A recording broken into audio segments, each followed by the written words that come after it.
আসসালামু আলাইকুম। প্রিয় দর্শক, অন্য মঞ্চের আলাপচারিতায় আপনাদের সকলকে আমন্ত্রণ জানাই। ঈদের শুভেচ্ছা নিন।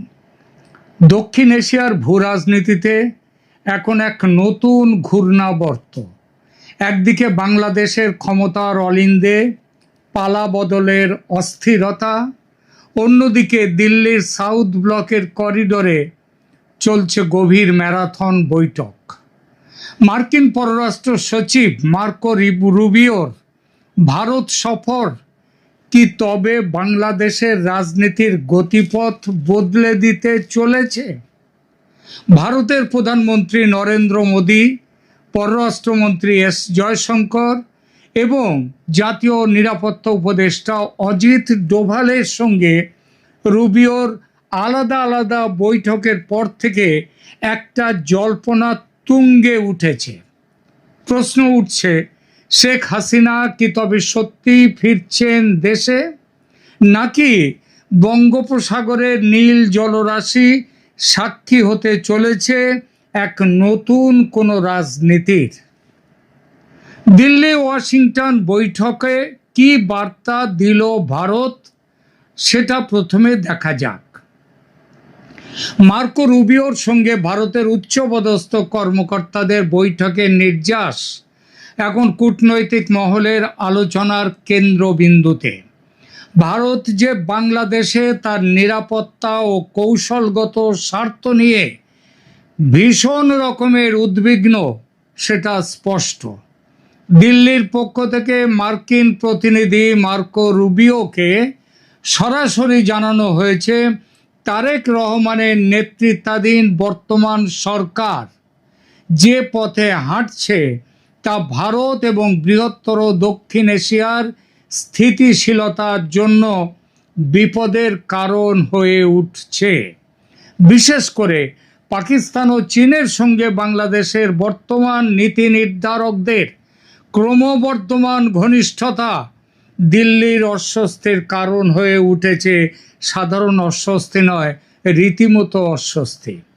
এর পাশাপাশি বাংলাদেশে সেই শেখ হাসিনার 2024-এর 5ই আগস্টে পতনের পর থেকে যে জঙ্গি কর্মকাণ্ড, উগ্রবাদী গোষ্ঠীর তৎপরতা শুরু হয়েছিল মোহাম্মদ ইউনূসের আনুকূল্যে, সেই তৎপরতা তারেক রহমানের আসার সময় একটু কমেছিল, কিন্তু এখন আবার সেটা বেড়ে গেছে।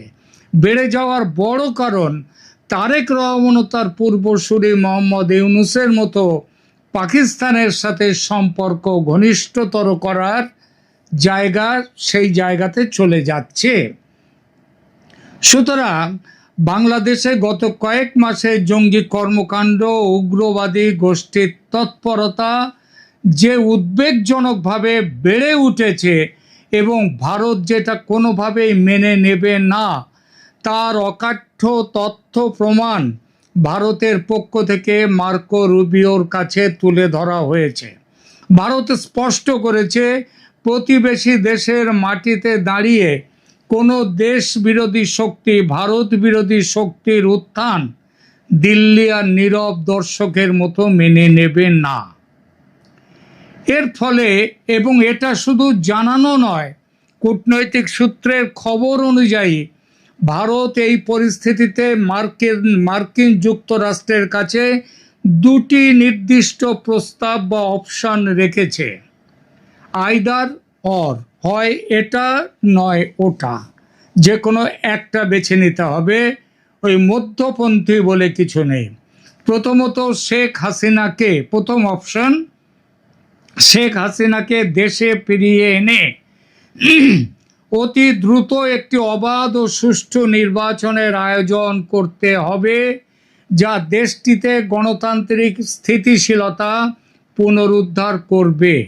ভারতের বক্তব্য স্পষ্ট, 2024-এর জানুয়ারির নির্বাচন যেটা শেখ হাসিনা করেছিলেন, সেটা যদি বিএনপি সেই নির্বাচন বয়কট করেছিল বলে যদি সেই নির্বাচন মান্য না হয়, তাহলে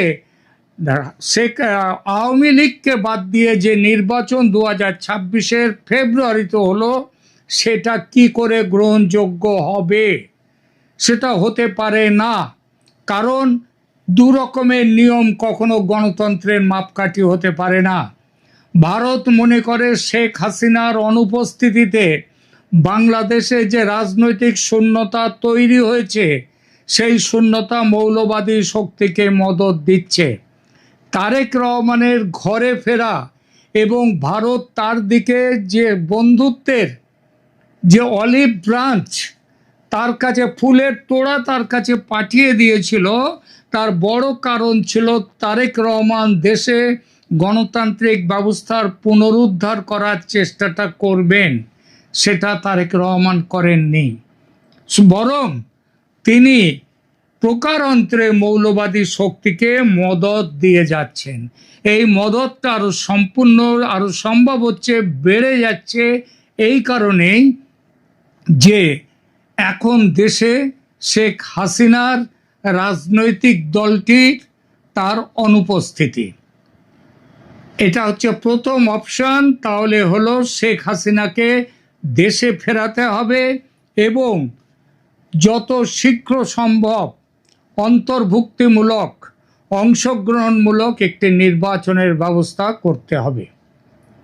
দ্বিতীয় অপশনটি হলো, যদি এই পথ রুদ্ধ হয় তবে ভারত তার জাতীয় স্বার্থ সুরক্ষায় নিজের মতো করে প্রয়োজনীয় ব্যবস্থা গ্রহণ করবে।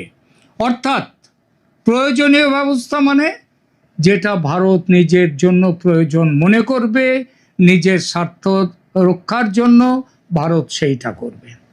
এর মধ্যে বাংলাদেশ সীমান্তে নিরাপত্তা নিশ্চিত করতে বা দেশটির রাজনৈতিক স্থিতিশীলতা বজায় রাখতে ভারত কঠোর পদক্ষেপ নিতে পিছুপা হবে না। এর সাথে আর একটা জিনিসও বলার প্রয়োজন আছে, সেটা হলো পশ্চিমবঙ্গে নির্বাচনে মমতা ব্যানার্জি সরকারের বিপুল পরাজয় এবং বিজেপির বিপুল জয়লাভ, এবং এই জয়ের পর থেকে পশ্চিমবঙ্গে যে বাংলাদেশি অনুপ্রবেশকারীরা যেভাবে তাদেরকে সঙ্গত দিয়ে তাদেরকে রেখে দেওয়ার ব্যবস্থা করেছিল মমতা ব্যানার্জির সরকার, সেই ব্যবস্থাটা এবার ধূলিসাৎ হবে। পরিষ্কারভাবে শুভেন্দু অধিকারী বলে দিয়েছেন যে এরপরেই আসছে ডিটেক্ট, ডিলিট, ডিপোর্ট। অর্থাৎ কারা অনুপ্রবেশকারী তাদেরকে ডিটেকশন, তাদের নাম ভারতের যে কোনো রেজিস্টার থেকে সব জায়গা থেকে কেটে দেয়া এবং তারপরে তাকে ডিপোর্ট করে দেয়া। শুভেন্দু অধিকারী আরও বলেছে, এই ডিপোর্টেশন আইন, আদালত, কোর্ট মারফত হবে না। তারা কোর্টে যাবে, তাদের জেলখানায় রাখা হবে, তাদেরকে হাজার হাজার লক্ষ লক্ষকে খেতে দেয়া হবে। এইভাবে চলবে না। ভারতের পশ্চিমবঙ্গের ট্যাক্স পেয়ারের টাকায় তাদেরকে জামাই আদরে রাখা চলবে না। সুতরাং কি, সেটা হচ্ছে ধরো, পুশব্যাক করো। যদি বাংলাদেশের বিজিবি, বর্ডার গার্ডস বাংলাদেশ যদি রাজি না হয় তাদের নিতে, তাহলে সোজা আঙুলে ঘি না উঠলে আঙুল বাঁকা করবে ভারত। রুবিও কি এই প্রস্তাবে রাজি হয়েছেন? কূটনৈতিক সূত্রের ইঙ্গিত, আমেরিকা প্রথম বিকল্পটির পক্ষে অবস্থান নিয়েছে এবং মোটামুটি দৃঢ় অবস্থান নিয়েছে। শুধু অবস্থান মানে ভারতের প্রস্তাবকে সমর্থন করা, আর দৃঢ় অবস্থান মানে হচ্ছে ভারত এই প্রস্তাবের পক্ষে, অর্থাৎ শেখ হাসিনাকে দেশে ফেরানোর ব্যাপার এবং নির্বাচন শীঘ্র অনুষ্ঠানের ব্যাপার। এই দুটো জিনিস করার পক্ষে ভারত যদি কোনো দৃঢ় অবস্থান নেয়, আমেরিকা তাকে সমর্থন দেবে। ওয়াশিংটন বুঝতে পারছে দক্ষিণ এশিয়ায় চীনের আধিপত্য রুখতে হলে বর্তমান পরিস্থিতিতে বাংলাদেশের পুরনো রাজনৈতিক ভারসাম্য, যে ভারসাম্য শেখ হাসিনার আমলে ছিল, সেই ভারসাম্য ফেরানোই মার্কিন স্বার্থের জন্য বেশি অনুকূল। কি ভারসাম্য ছিল শেখ হাসিনার আমলে? ভারতের সাথে শেখ হাসিনার যত বাণিজ্য হতো, রপ্তানি আমদানি যা হতো, তার 3 গুণ আমদানি বাংলাদেশ করে চীন থেকে। অর্থাৎ চীনের সাথে তাদের আর্থিক সংযোগ খুব দৃঢ় ছিল, ভারতের সাথে সম্পর্ক ছিল তাদের দৃঢ় ছিল কোনটা? তাদের ভূ রাজনৈতিক সম্পর্ক। সুতরাং সেই সম্পর্কে ফিরে যাওয়াটা হচ্ছে মার্কিন স্বার্থ এবং ভারতীয় স্বার্থের জন্য বেশি অনুকূল, এবং এটা বাংলাদেশের জন্যও বেশি, বাংলাদেশের স্বার্থেরও অনুকূল। শেখ হাসিনার প্রত্যাবর্তন নিয়ে তাহলে এই অপশন যখন গৃহীত হচ্ছে, তখন আসছে প্রশ্ন, শেখ হাসিনা নিজে কি ফিরবেন? আমি গতকাল একটি ভিডিও করেছি, সেখানে বলেছি যে শেখ হাসিনা নিজেই বলছেন আমি এবার দেশে ফিরতে চাই, ভারতের চাপে নয়, আমেরিকার চাপে নয়, অন্য কারোর স্বার্থে নয়। তিনি বলছেন বাংলাদেশের মানুষের স্বার্থে, বাংলাদেশের স্বার্থে আমাকে দেশে ফিরতে হবে। গত কয়েক মাসে বাংলাদেশের পরিস্থিতি যেভাবে বাক বদল করেছে, তাতে শেখ হাসিনার প্রত্যাবর্তন নিয়ে আলোচনা এখন আর পর্দার আড়ালে নেই। শোনা যাচ্ছে সমস্ত সমীকরণ যদি ঠিকঠাক মতো এগোয়, এবং সেটা এগোবার সম্ভাবনাই বেশি, তবে আগামী 4 থেকে 5 মাসের মধ্যে বাংলাদেশে এক অভাবনীয় রাজনৈতিক পট পরিবর্তন ঘটতে পারে, যে কথাটা আমি আমার গতকালকের ভিডিওতে বলেছি। এটা কেবল হাসিনার ফেরা নয়, এটি একটি দীর্ঘমেয়াদী পরিকল্পনার অংশ, যে পরিকল্পনার অংশে রয়েছে, পরিকল্পনাকারীদের মধ্যে আছে আমেরিকা এবং ভারত, এবং পরোক্ষে শেখ হাসিনা নিজে। শেখ হাসিনাকে ঘিরে ভারতের এই পরিকল্পনা কেন? কারণ দীর্ঘদিনের অভিজ্ঞতা ও ভূ রাজনৈতিক বোঝাপড়ায় হাসিনাকেই দিল্লি স্থিতিশীলতার প্রতীক মনে করে।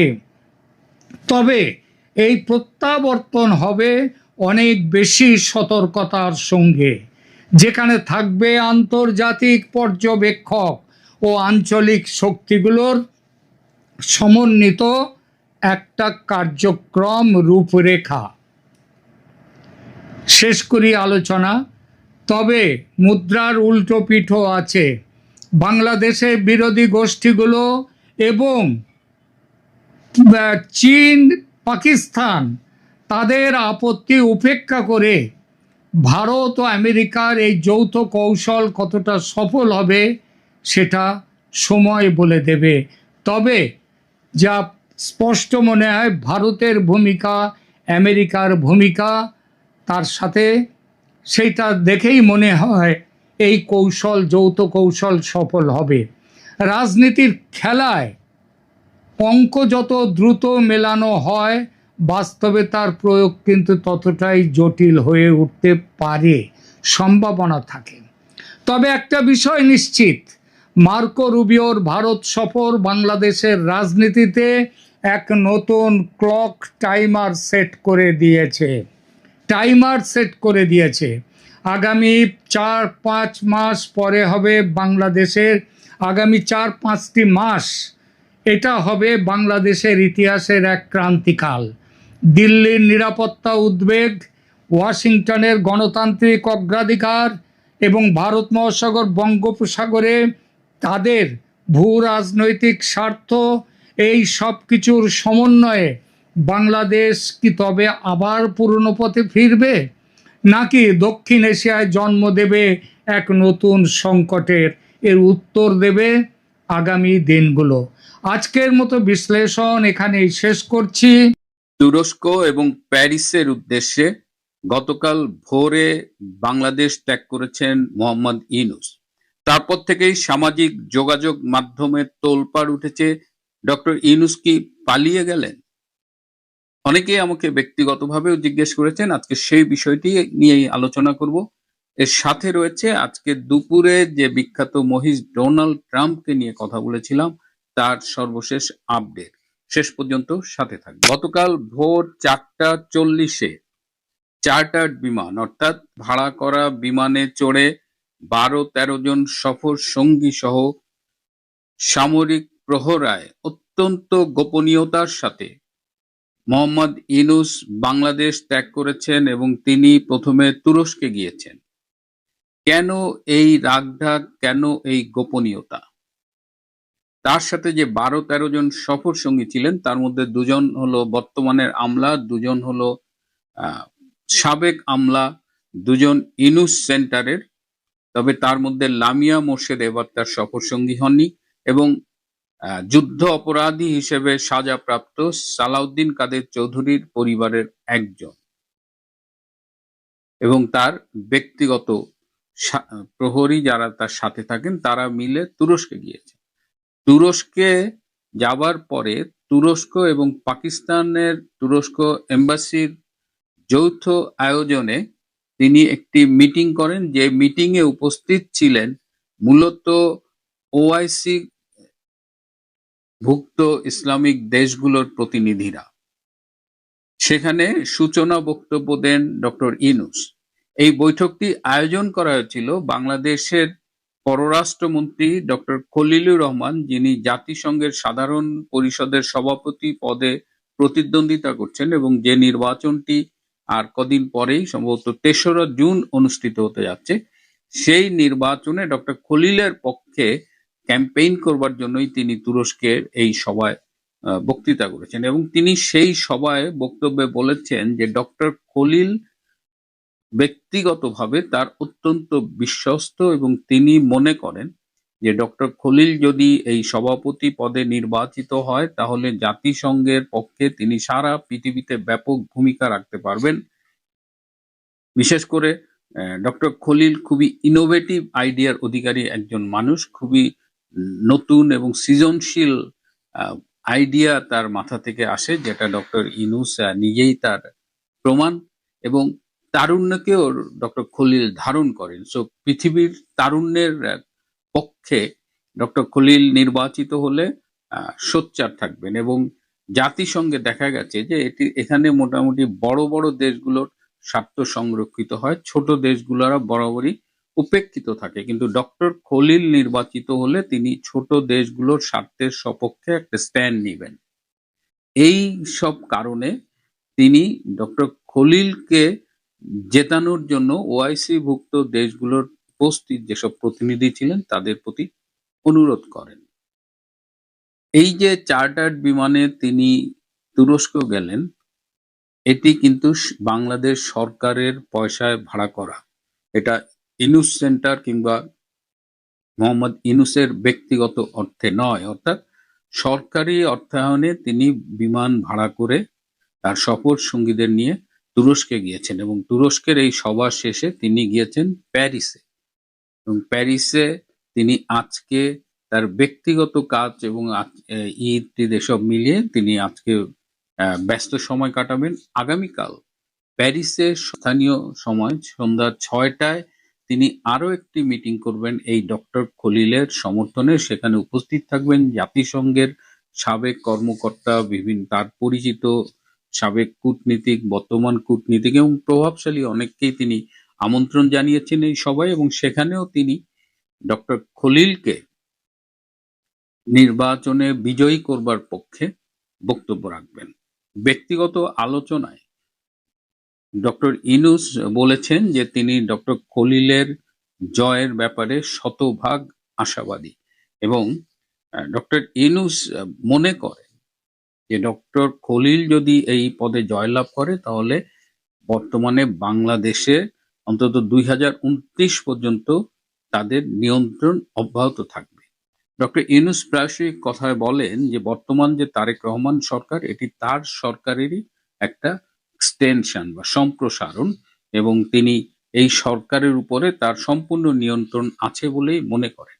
এই যে প্যারিসে তিনি যে বক্তৃতা দেবেন, তুরস্কে যে নিজে বক্তৃতা করলেন, এই দুই জায়গাতেই তিনি বলেছেন যে ডক্টর খলিলকে নির্বাচিত করতে, এবং তিনি তার নিজের জন্য দোয়া চেয়েছেন, এবং তিনি জাতিসংঘের মহাসচিব পদে আগামীতে নির্বাচন করবেন, এবং তিনি নির্বাচনে বিজয়ী হলে এই অঞ্চলে এবং বাংলাদেশে তাদের যে নিয়ন্ত্রণ বর্তমানে আছে সেটা ২০৩৫ পর্যন্ত সম্প্রসারিত হবে, অর্থাৎ ২০৩৫ পর্যন্ত বাংলাদেশ তাদের গ্রিপে থাকবে। সো ডক্টর খলিলের জন্য যেমন ক্যাম্পেইন করছেন তেমন ডক্টর ইউনূস নিজের জন্য ক্যাম্পেইন করছেন, এবং ডক্টর ইউনূস মাল্টিপল অপশন খোলা রেখেছেন। তিনি বাংলাদেশের রাষ্ট্রপতি হবার স্বপ্ন কিন্তু এখনো পরিত্যাগ করেননি।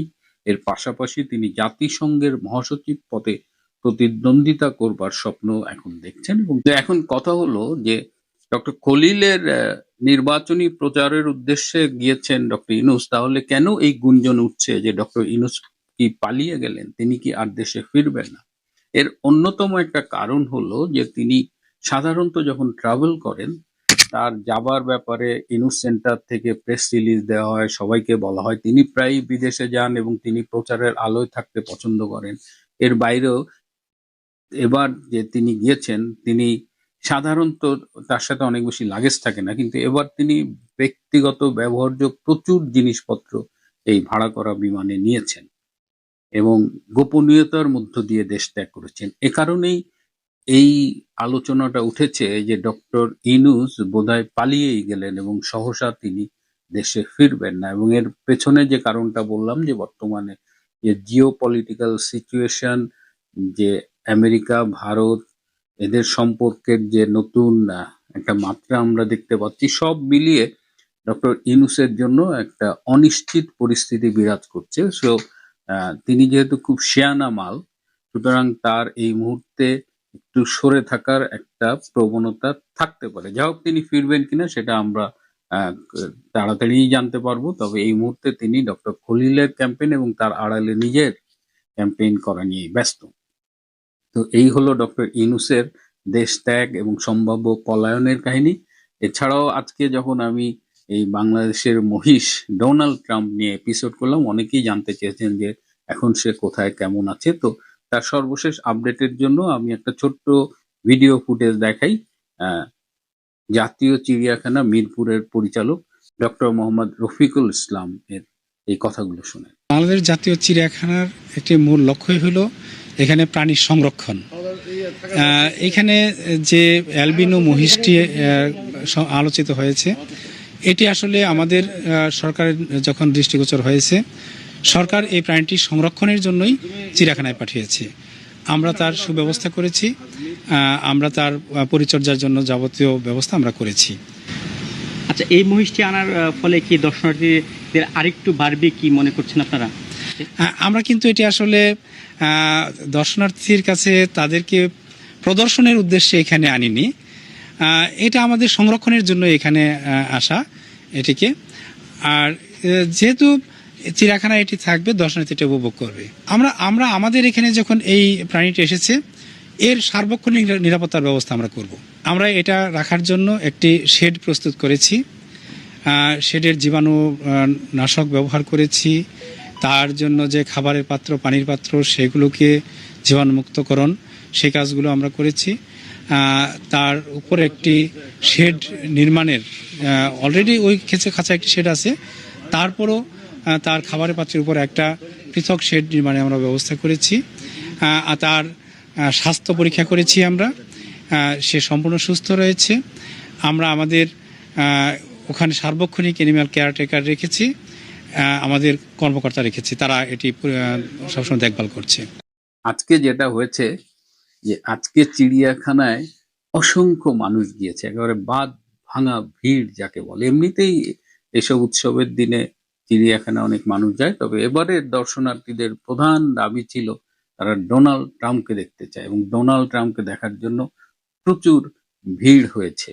একদিকে বিশ্ব গণমাধ্যমের আলোচিত এই ডোনাল্ড ট্রাম্প, তিনি এখন বাংলাদেশের ঢাকার মানুষের মানে দর্শনীয় একটা বিষয় হয়ে দাঁড়িয়েছে। প্রিয় বন্ধুরা, আজ এই পর্যন্তই। ভালো থাকবেন, সুস্থ থাকবেন, তার চেয়েও জরুরি হলো নিরাপদে থাকবেন। সবাইকে অনেক ধন্যবাদ।